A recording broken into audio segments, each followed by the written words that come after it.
What do a personal brand and financial freedom have to do with getting a new job? Well, you don't cease to exist as a person when you get a new job.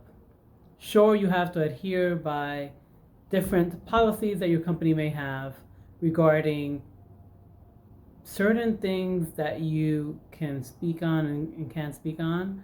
Companies have PR departments, marketing departments that have certain rules. So you can't represent your company or speak of your company's core business per se, but your expertise is still your expertise, right? You still have to carry yourself as a thought leader, as a person who sees their career as more than a job, as a person who has a voice and is there to set an example for others in your field, right? Because there are a lot of aspiring professionals, newly minted professionals, people who are transitioning that may need to hear your stories. And then the financial freedom piece is remembering that wealth building is not dependent just on your salary. You still have to manage your money in a way that works for you, that helps you build your empire. Oftentimes, I hear people complaining about their employers and not getting paid enough and X, Y, and Z. I know that there are other fields that pay double or triple what my field pays for less experience, no experience. I don't know how that works, but you take on a job and you negotiate your salary and you know what you signed up for. So now it's up to you to create multiple streams of income. It's up to you to reinvest your money. It's up to you to plan for your future. Because when you go to work, they're paying you in exchange for the time and the work that you do. Sure, they may give you nice awards, they may acknowledge you, but at the end of the day, you're just an employee there. Even if you own equity there, you're still an employee there. You can be fired if someone is having a bad day or they're having mass layoffs, things change.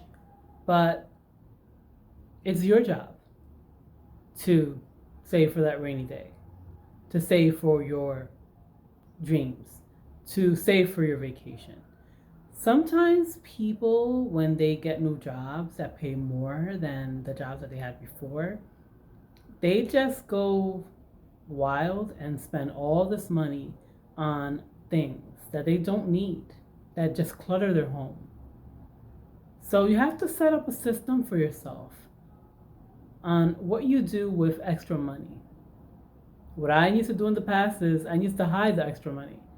Act as if it doesn't exist. Make it go to another account where I don't have access to readily.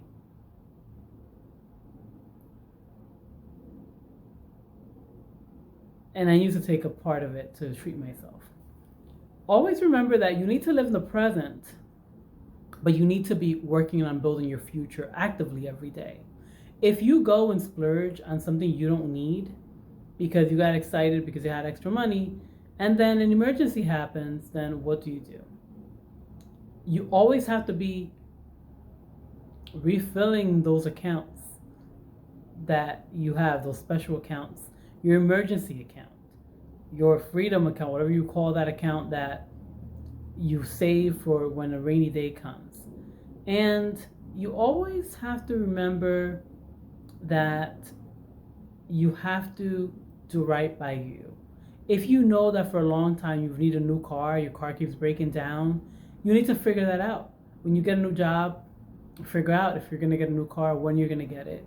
If you know that your living situation has not been great, that you can use more space or to live in a different area, figure that out.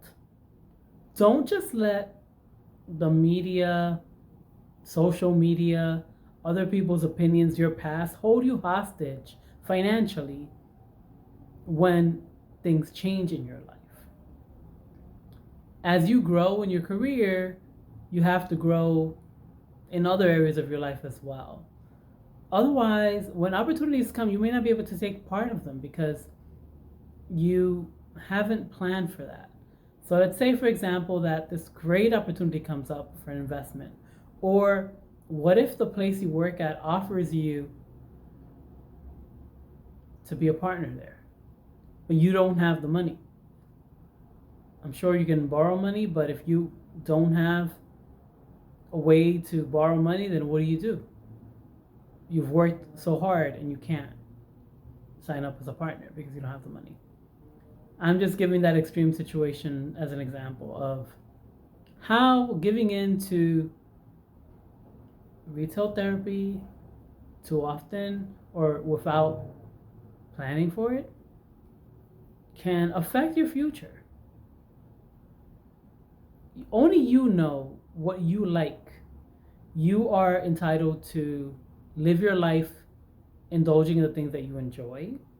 But you also have to remember that, especially if you're a person who achieved social mobility, that you don't have anything else to fall to. If you fail, if you lose your job, you're on your own basically financially. You may get a couch to sleep on, but your family may not have the means to help you to set up a business or to pay something that you may need to pay, or whatever the case may be. Always look out for you long term. If you can, do some due diligence and work with a financial advisor. Even if you are a financial person, you could use some guidance and support in meeting your financial goals. And we live in a different era now, right? Where you can make your own passive income very easily, according to some people, right? You can create merchandise that you can automate and sell. You can create courses that sell on their own. You can sell books. Don't fall into this trap in thinking that you don't have control over your financial future because you didn't have a financial foundation or you've suffered financial loss in the past. In your personal brand, when you tell stories about your past, don't just tell about the struggle. Tell about how you overcame things. Give people tips. What worked for you? How did you reinvent yourself time and time again? How did you heal yourself? Because if not, there's like this missing thing. It's like you went from rock bottom to the top of the mountain, and some people may not be able to even climb the stairs, and they're trying to get to the top of the mountain too. And they see you, and it seems like you never slept, or you never ate, or you never went on vacation, or you never did all these other things, and you were a robot to get to where you are. So you don't want to make it seem as if it's impossible to achieve the things you've achieved. You want to inspire people and motivate them with the stories that you tell by giving them tips on how you think that they can also achieve what you achieved. By giving them a little bit more insight on how you actually went through your process. The journey is the reward and the journey is the story. I don't want to see someone getting an award. I want to see the work that they did to get that award. I want to see what got them that award. I want to hear about what they did in their industry to get nominated for that award.